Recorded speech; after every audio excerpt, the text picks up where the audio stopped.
Hello and welcome. My name is Susan Reed and I am the Director of McGill University's Bequests and Planned Gifts Office. The Bequests and Planned Gifts team is very pleased to present this webinar on Securing Your Legacy, U.S. Tax and Financial Planning. Estate planning is an important exercise. It ensures that you and your loved ones are well taken care of during your lifetime and beyond. It also provides the opportunity to consider what you want your legacy to be, and this is where charitable giving can come in. In addition to supporting McGill, there are potential tax benefits. I know our very knowledgeable speakers are going to address these financial strategies in more detail. So without further ado, I would like to introduce you to our moderator and guest speakers. Handling today's questions and discussion is our moderator, Professor Julia Scott. Professor Scott is a senior faculty lecturer in accounting in the Desautels Faculty of Management, and she has over 30 years of experience teaching at the university level. She is an active member of the Chartered Financial Analyst Institute. Prior to teaching, Professor Scott worked at TD Bank and Ernst & Young. Jessie Jamar, BCL 80, LLB 81, is counsel at Schlesinger Lazetera Auchincloss in New York. Her practice includes all aspects of personal wealth transfer planning.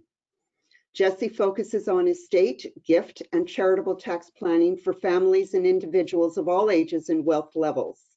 She is a member of the McGill Regional Advisory Board, U.S. East Coast.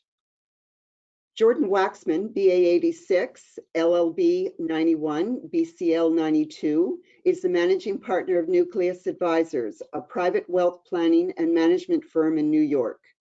He is also managing partner of Nucleus Sports and Entertainment, a company catering to the planning needs of entertainers and athletes.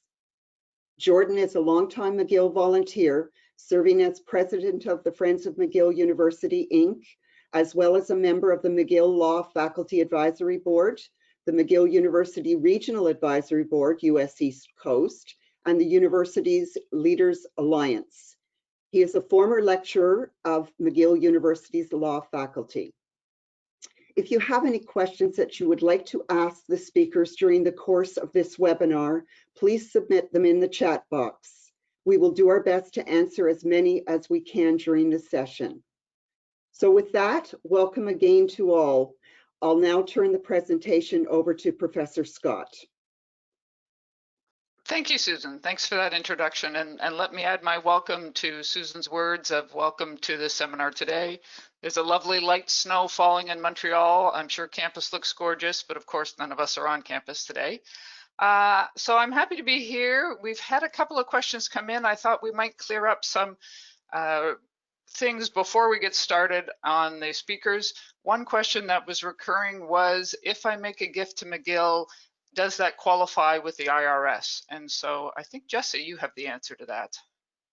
Yes, absolutely. You can either make a gift to Royal Institute for the Advancement of Learning. That's if you make, just like write a check, you can write it to that name. Otherwise, if you want to make a donation from your donor advised fund, commonly known as a DAF, or direct funds from your retirement plan, your IRA, or from a charitable trust, you should make those gifts to Friends of Mcgill, and then they qualify as charitable deductions for tax purposes. Thank you. And Jordan will be explaining a little more about the Friends of Mcgill at the end. The other question that came up was, could I direct my donation toward a particular faculty or a particular program? And the answer is yes. Whether you donate through either of those two sources, McGill is happy to, acknowledge your wishes and direct your gift as you want. So a couple of questions came in. We thought we'd start with first looking at the short term. We're now at the middle of December. We're approaching the end of the calendar year. So what are the top 4 things that everyone should be thinking of to take care of before the end of December? Jordan? Thanks, Julia, and thank you, Susan. Good to see you again, Jessie. Hello, everyone. Happy holidays to everyone. And as we're preparing for the end of the year, there are obviously some short-term things to think about. Not all of them related to philanthropy. In the United States, the government gives us an interest-free loan on a bunch of different things: college savings plans, 401ks, health savings accounts, All of those are ways to defer, in many cases, pre-tax income, in some cases after-tax income, but just defer them and have them grow tax deferred until you pull them out. And for 529 plans, college savings plans, which now can be used even for private high school to a certain degree, those get pulled out for educational purposes tax-free as well. But if you don't use them in the calendar year, then you lose them. So top up your 401ks, 529 plans, health savings accounts. Jessie and I will talk about what the annual gift exclusion is per beneficiary and what the lifetime exclusions are in estate planning. And so we can talk through that in a little bit.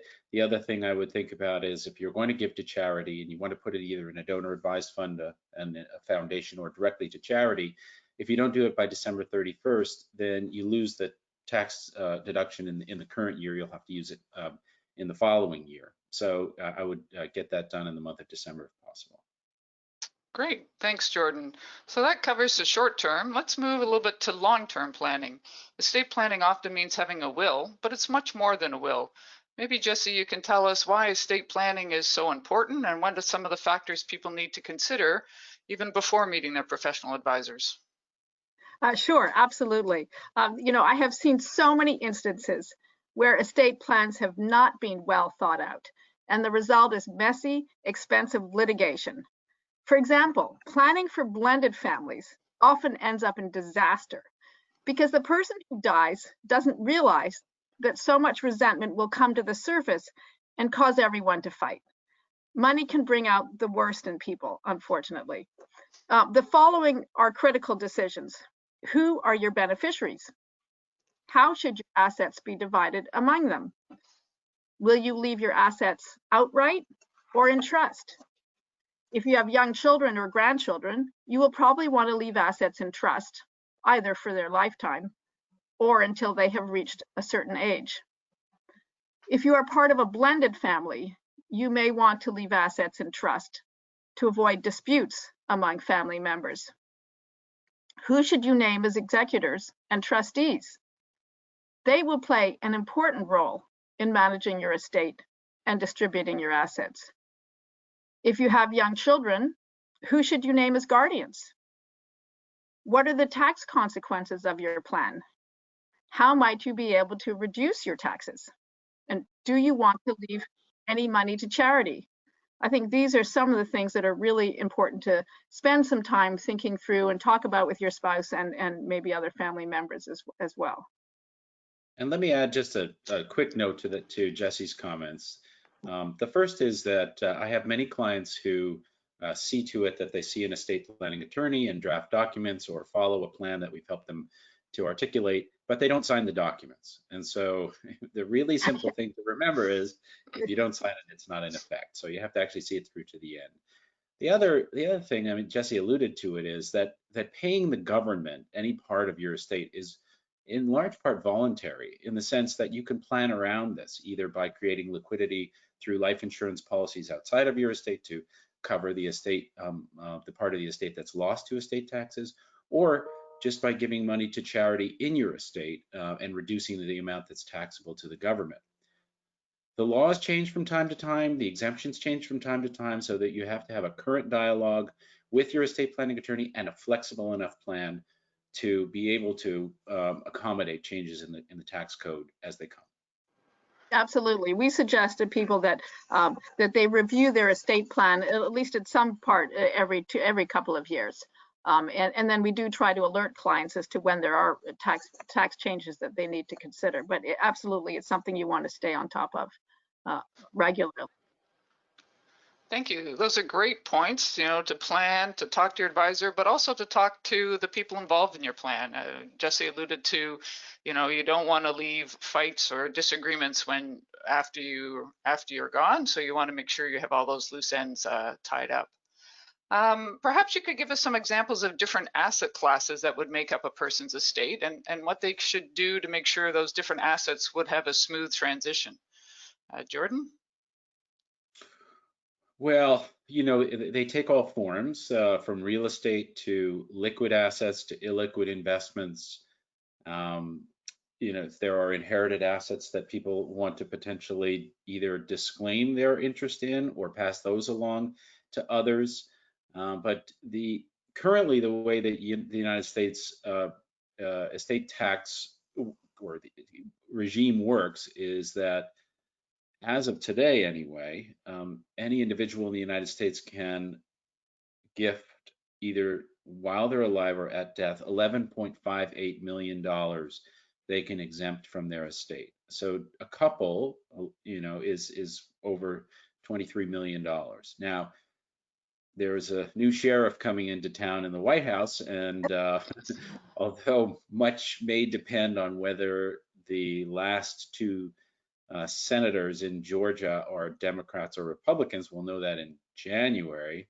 There's a probability, I would say a non-zero probability, that $11.5 million comes down, and it could come down as early as next year. Even though the president will be most focused on COVID, there's a probability that some things that can be enacted next year will be enacted. The low-hanging fruit, I would say, and the estate tax exemption is higher than it's ever been. So it's even possible that it rolls back to 2009 levels when Biden was vice president, which is $3.5 million per person. So what we're seeing is a flurry of activity in the end of the year to exempt assets, just in case that exemption goes down, because once it is outside of one's estate, the government can't claw it back. But to the extent that they change the regime next year and you haven't used that exemption, then you'll be stuck with a lower amount. So anybody who's over, who has substantial assets is looking for ways to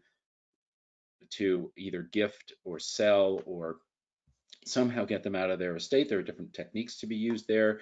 There are also discounting techniques that are legitimate, such that you can get even more than $23 million out of your estate. That's a little bit more of a complex discussion, but to the extent there are minority interests or interests in illiquid assets, there are legitimate discounts that can be taken. And so there's really some good opportunities now to do this creative planning.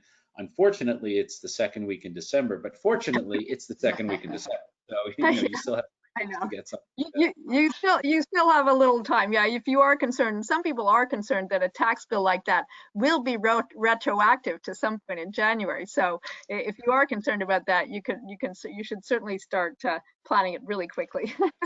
It does take a little bit of time to put it in place, but we are doing that for a lot of clients right now. But one other point on assets, talking about what assets you might have.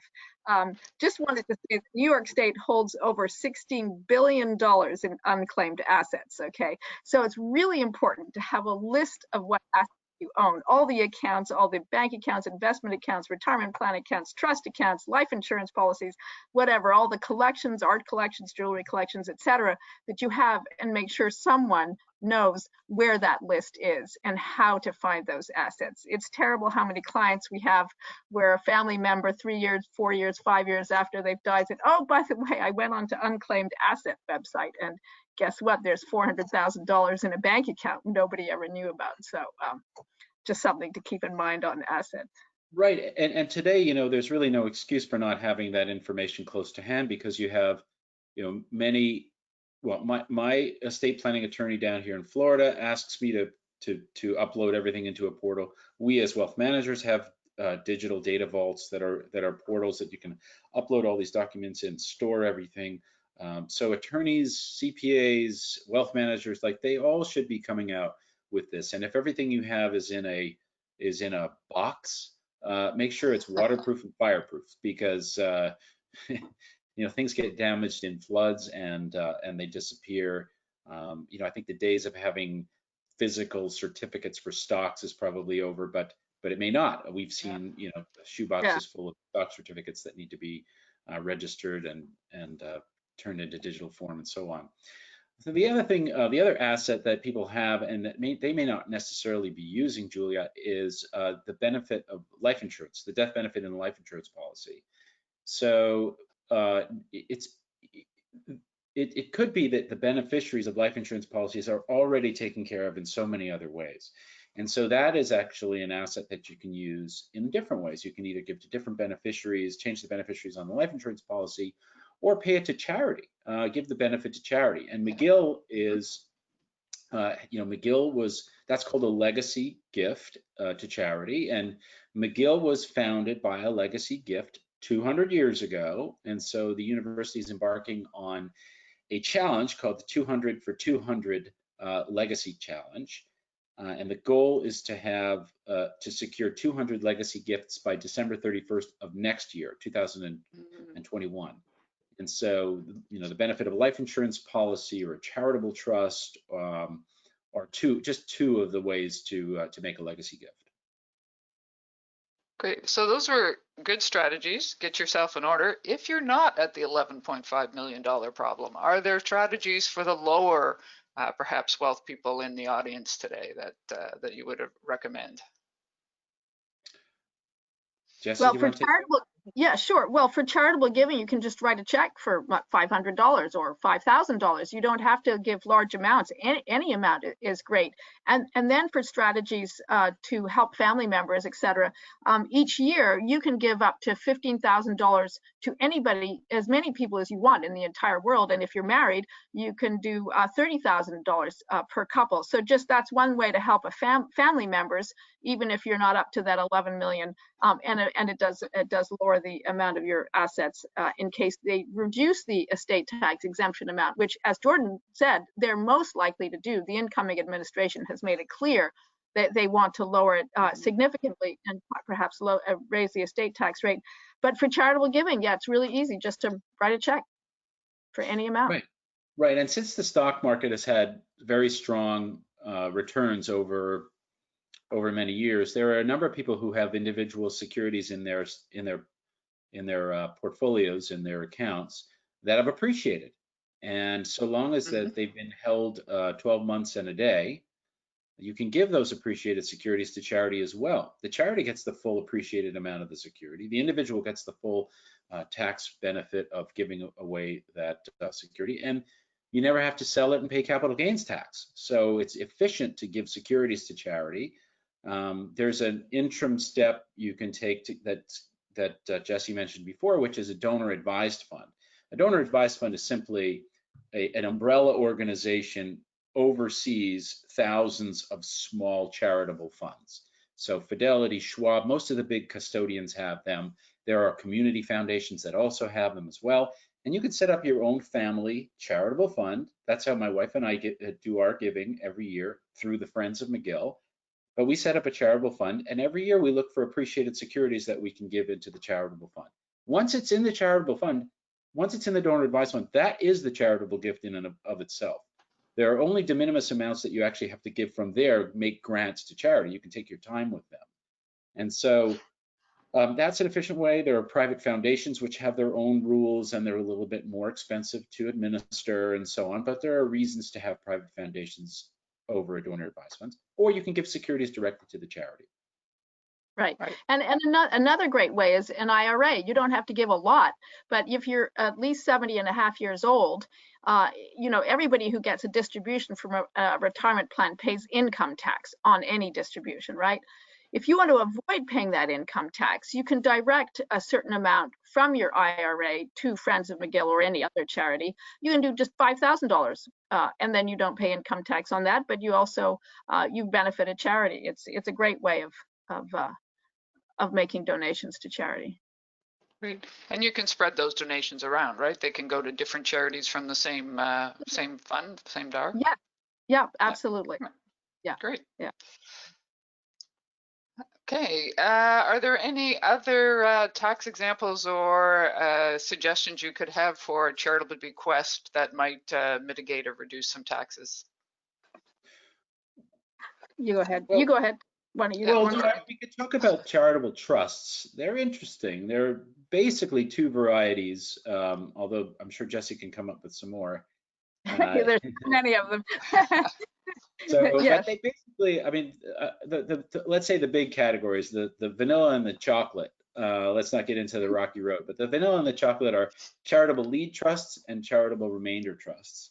So the lead trust is a certain sum of money or assets that are put into trust, and every year for a certain period of time, or until the grantor passes away, a certain amount goes, either a percentage or a dollar amount goes, and it's a lead gift. In other words, every year it goes to charity, and at the end of the term or when the grantor passes away, the remainder goes back into their estate. That's a charitable lead trust. And there are, if you want to add sprinkles to that, you can have insurance policies inside of that that pay an extra benefit and so on, but that's charitable lead trust. Charitable remainder trust is the opposite. The donor gets income for a period of time or for life, and the remainder goes to charity. In either case, there's a calculation that's done up front with how much goes in, what percentage is going every year, and what's the remainder. And there's a charitable credit for, or the tax credit for the amount, the net present value of that gift. Right, and as Jordan said, there are many different kinds. There's klats and krats and kluts and kruts and nimkrats and nimkrats and flip krats and all sorts of different ones. But and you can give appreciated assets to a charitable trust, and that can have a beneficial capital gains tax impact. So there's a lot of great planning with charitable trusts. I would say one more thing about retirement plans. At your death, you pay estate tax on retirement plan assets, and then your beneficiaries on top of that pay income tax. So if you wanted to do charitable giving, one of the best places to give the charitable gifts from is retirement plans. And to direct under your retirement plan beneficiary designation, name one or more charities as beneficiaries. That's a terrific way of less avoiding estate tax and income tax. There's one other thing we didn't even talk about, although it gets around this unclaimed assets issue, which is that, you know, when you have a retirement plan or a trust, there are named beneficiaries. So if you're in a state where there's probate, or which is the process where the court comes in, takes a look at the estate and has to direct the assets where they go, if there's no named beneficiary, in some states, the court will come in and take its sweet time and charge for the process of determining where the assets go. And so a real simple way around that is to have your assets in a revocable trust. So in other words, you still pay tax on them as if they're your assets, but there's a named beneficiary on the assets. Same with if you go to the bank and you have a named beneficiary on the bank account, so that it's such that it's directed on your death to a beneficiary, that will also avoid probate. So aside from having assets that just seem to fall off the register of claimed assets, there are also things that can avoid the probate process, which again is, you know, it's just intrusive and it's unnecessary.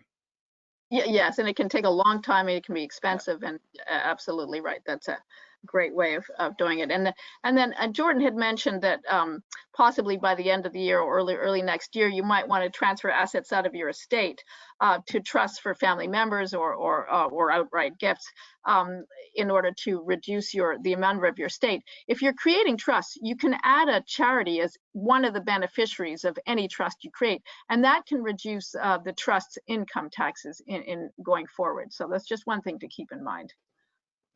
So during the life of the trust, it impacts the tax, not only on cessation. Yeah.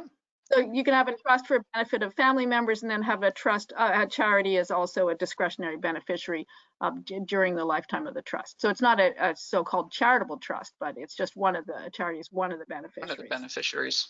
Great. Yeah. So we had some questions come in with some relatively complicated, you know, because McGill's in Canada and you're in the US, some cross-border questions. We didn't really think that today's forum was the place to answer when you have double residency or mixed things like that. But you could be a US resident and have property in more than one country. You could own a vacation home someplace else or have assets invested someplace else. Are there any special considerations you'd want to think of then? Jessie, maybe you'd like to start. Yes, well, you will be, any US citizen or permanent resident will be taxed worldwide on all their assets, estate tax.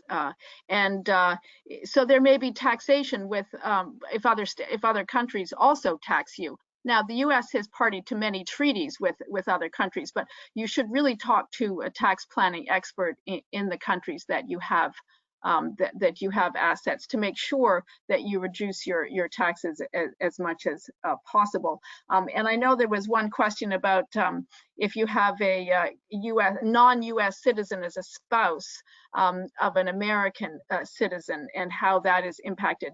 Unfortunately, a non-US citizen, any assets passing to a non-US citizen outright will be taxed at at any amount which is above the exemption, of the federal exemption amount. Unless you can get around that if you set up a special type of trust called a QDOT trust. That trust is entitled to, assets going to that trust will be entitled to the unlimited marital deduction. But we do generally recommend our clients who are planning to stay in the US to become American citizens. It just makes the estate planning so much easier for them. But cross-border issues, it can be tricky, but I would definitely get advice on each of the specific questions. Situations. Jordan, did you have anything that you'd like to add? No, I don't have anything to add to that, but I think there's something that we haven't really sort of fleshed out that might be interesting to folks. The issues that you described, Julia, they definitely keep people up at night.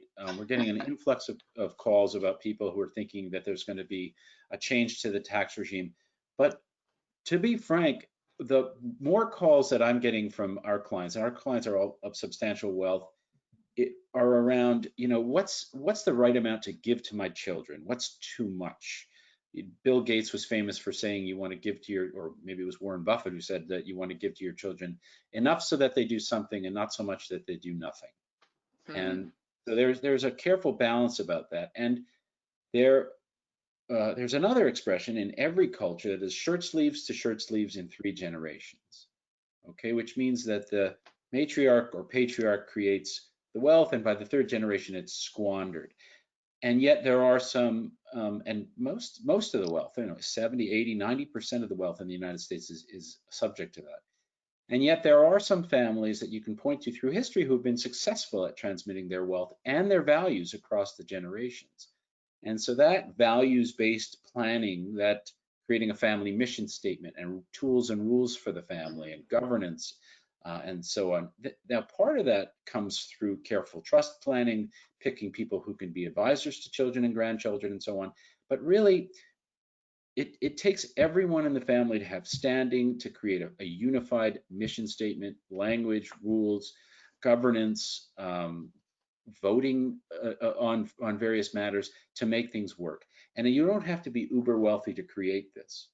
One of the things that we recommend to clients, and that folks on this call can do with their families around the holiday meals, to the extent you're with your family on the holidays or even on Zoom, is instead of thinking about receiving money, is think about giving money. So we do this with our kids. We say you have a certain budget to give money to charity every year.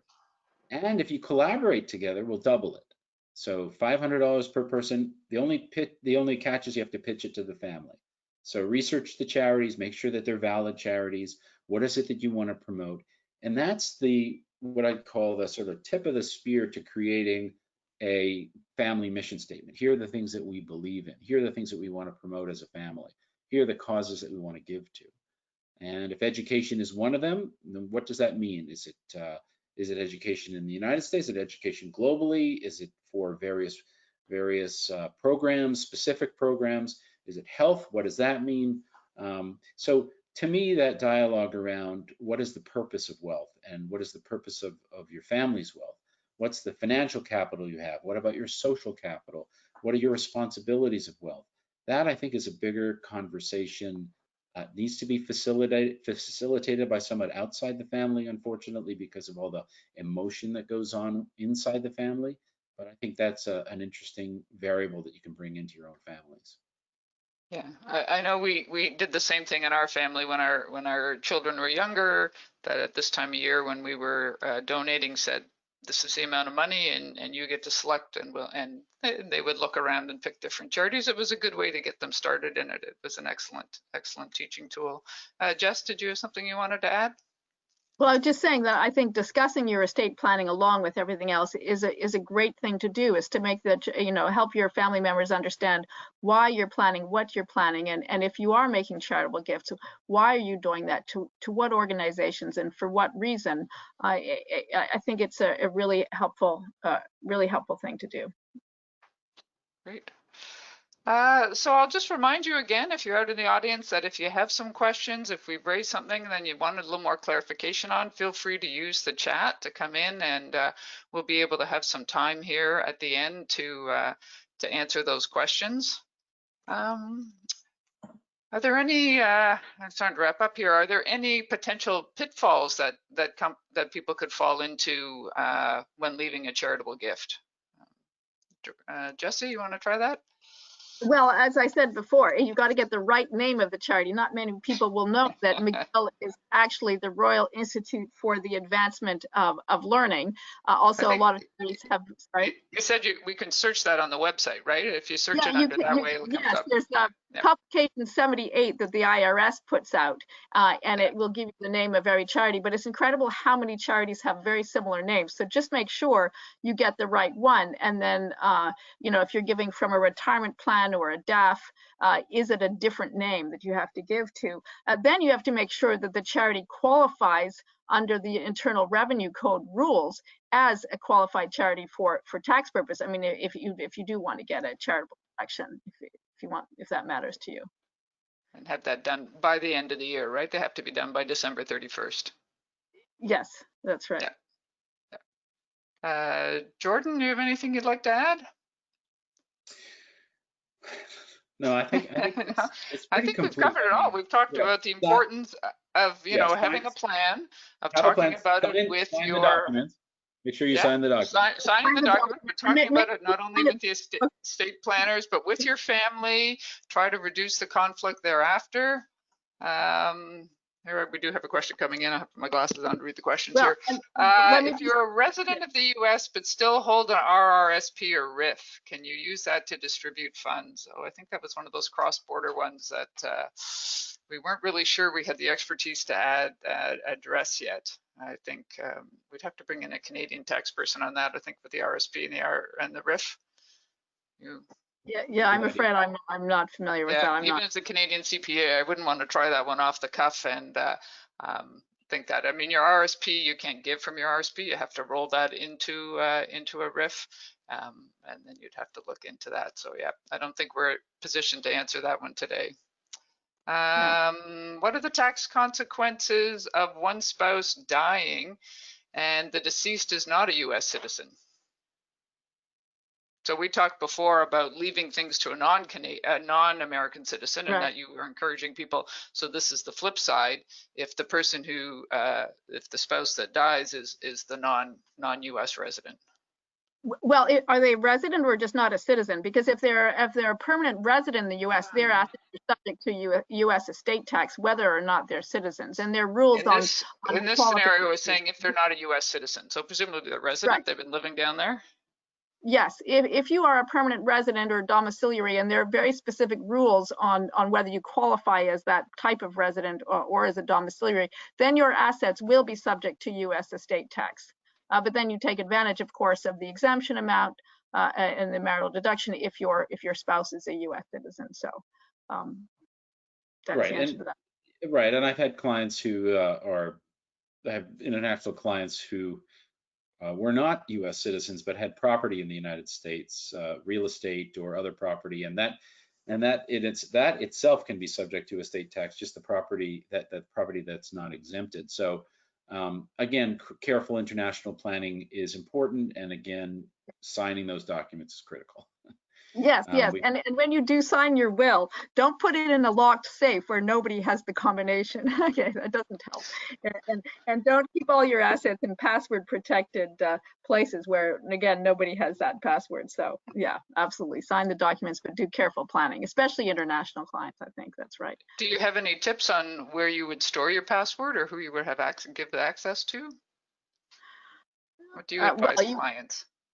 Well, so we would, if you have a spouse, give your password to your spouse or children or trusted advisor, and typically we advise clients to leave the original will in the vault of our law firm, because we figure that's safe, and then we give them a copy which says where the original will is stamped on it. It says the original will is in our vault, so that family members will know that. But we tell them then to put that in a file somewhere and tell family members where it is, so that when that person dies, they know where to go. They can locate it. Good Yes. point. Yeah. I can see the questions coming in. They're drifting a little bit from estate planning into investment advice. I'm not sure we want to travel on that or touch on that. Jordan, You mentioned it's about high yield bonds here and what your thoughts were on those. But here's one we can touch. They mentioned the 200 for 200 legacy challenge. Would a small bequest be considered for this challenge? So I'm not sure if either of you know that, or we would have to bring Susan back. No, there's no minimum size for the bequest. Honestly, it's a great thing to consider for many different reasons. If you just want to give something, having McGill, Friends of Mcgill, or the Royal Advancement of Learning as a beneficiary is a great idea. If you say want to recognize somebody, a family member, a professor, endow a chair, make sure that there's a perpetual scholarship, funding bursaries. There are so many different priorities that each faculty has, let alone the university. We're going into our third century at McGill, and the bicentennial, this 200 for 200 challenge, the bicentennial fundraising, turning the Royal Victoria Hospital into an incredible, not only an incredible building that's remediated, that gets rid of all of the asbestos and all that stuff, but is a gateway to the mountain. It's a gateway to learning about sustainability and socially responsible, faculties that are involved in socially responsible activities. It's going to be incredible. All of these priorities you can learn about either through these webinars, get involved with your faculty. There's a faculty advisory board for every faculty. You can have someone from advancement call you. I'm happy to speak with anybody about getting involved in that.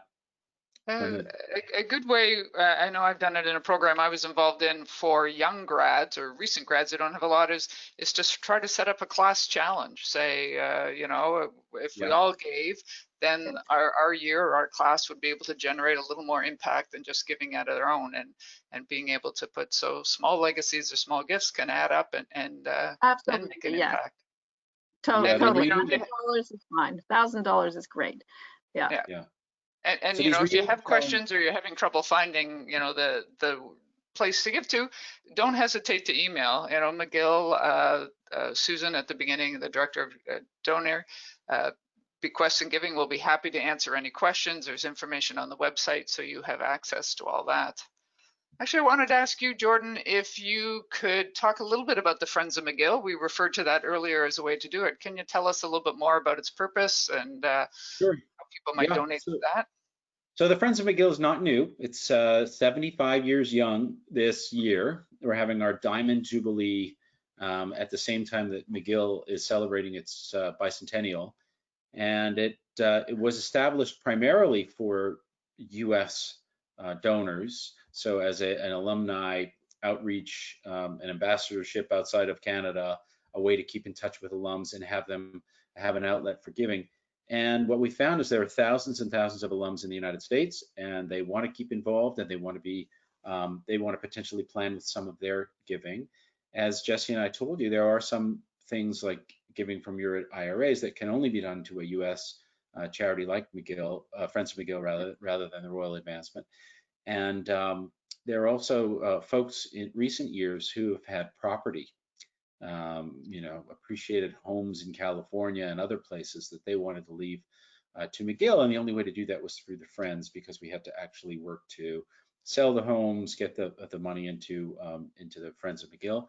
There are endowments at the Friends of McGill. Some of these are actually on the books of McGill, and they go right through and they're managed inside of the endowment, and others are managed by the Friends of McGill in the United States, depending on what the donor wishes. But again, these are funds that are going to make specific grants in the medical faculty, in law and arts, in science. They're helping to build a new library at McGill. They're really, Friends of Mcgill is involved in every aspect of the university, and all of the sort of the folks who are in the alumni relations and advancement are guests of the Friends of McGill on a regular basis. The principal Fortier is on as a regular guest to us to make sure that everybody's aware of what's going on at the university and how we can help to generate interest and awareness in that slipstream of knowledge from McGill. So that's a little bit about the Friends. Happy to answer any more questions. Yeah, actually that brought up a point that we hadn't talked about before, because you talked about giving it an endowment. So actually maybe Jessie, you can answer, what's the difference between giving it sort of as an endowment and just giving it as a gift? Well, from a tax perspective, it's no difference whatsoever. You're making a donation, but the endowment can be in different forms, right? It can be a permanent endowment or it can be a temporary endowment, but it's for a specific purpose. And you can work with the development office to figure out exactly what your purpose, what you want your purpose to be, and how it should be set up. Whether it's as Jordan said, for scholarships for students or support professors. There's so many different ways of doing it, and I think it's probably a good idea to talk to the development office. They will know. They will give you the best advice on that. Right. So whether the gift becomes part of the endowment and not spent, or whether it's money McGill can use at its discretion, really. Right. All right. We had one other question came in. I think it goes back to when we were talking about passwords. Somebody asked about digital assets. Can you give a digital asset? You got Bitcoin on your USB there. Can you give your Bitcoin? Well, interesting. I don't think you can do that yet, but I think it's coming within the next few years. There are new fintech, financial technology companies that are lending against digital currencies. There are derivatives that are coming for digital currencies. I think it's just you can pay with digital currencies through PayPal. So it's just a matter of time before, Fidelity, which oversees trillions of dollars of custodied assets, or Schwab, or TD Ameritrade, or any one of these things, are able to store digital assets. For now, the answer is no. Cool. That's a cool idea, and I'd love to see it happen soon. But it's a little too cool for this school. Yeah, I haven't. Question. I'll have to investigate the charitable options for Bitcoin. We certainly have Bitcoin in all our estate planning documents, because it's surprising how many people own just a little bit of Bitcoin or a lot. But yeah, for sure you have to remember the password for that one. Yeah. All right. So I think we're going to wrap up. Are there any other points or tips you'd like to leave us with, Jessie? So I think this is a great time of year to think about charitable giving generally, to think of your estate plan over some time, and to think of how you think of your assets and what you'd like to leave them, your legacy, and your family, how look going forward. So thinking short term and long term, how you want to plan for your family and for any charities you're interested in. Yeah, and I think I'd just add a little bit to that, which is that your assets are part of your legacy. What you believe in is another part of your legacy. And if you really think about what you want to leave behind and the impression you want to leave behind, make an effort to share that with other members of your family, even produce a video or a movie about it, or have some kind of written legacy, oral legacy, stories, have them all codified. And part of that process is creating an estate plan, which is directing how and when and why you want to have your assets dispersed to the people you love and the causes that you believe in. And again, I come back to it. If you want to have the government be part of that and they can distribute assets according to how they do it, it's up to you. Most people, when you actually name the people who are going to be deciding where they go, you go, no, I'd rather do that myself. And so then the creativity comes in, the protections come in, asset protections and insurance and things like that, they come into it. And the more carefully you think through those things, the more you can accomplish your wishes with tried and true tools and rules that are in existence already. That's right. And I think the point that was brought up a couple of times is that's an ongoing process. So you want to review it every few years. You don't have to wait till a death to distribute assets. There's an opportunity to do some of that ahead of time and have the benefit of those deductions. So I'd like to thank both Jessie and Jordan for taking time out of the middle of the day at a busy time of year for them as estate planners to come and talk to us. I'd like to thank the audience for logging in and giving us a chance to talk to you about things that are important to us, about McGill, about your financial health, about wellness in this difficult time. If you'd like to receive more information about legacy giving to McGill, we will be sending you a thank you email with some contact information in it to all people who registered for the amount. You could reach out to the speakers via LinkedIn and get more information, or talk to them perhaps if they could refer you to somebody else in the area.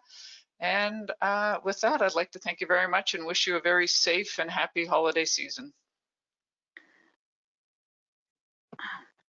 Thank you, everybody. Thank you.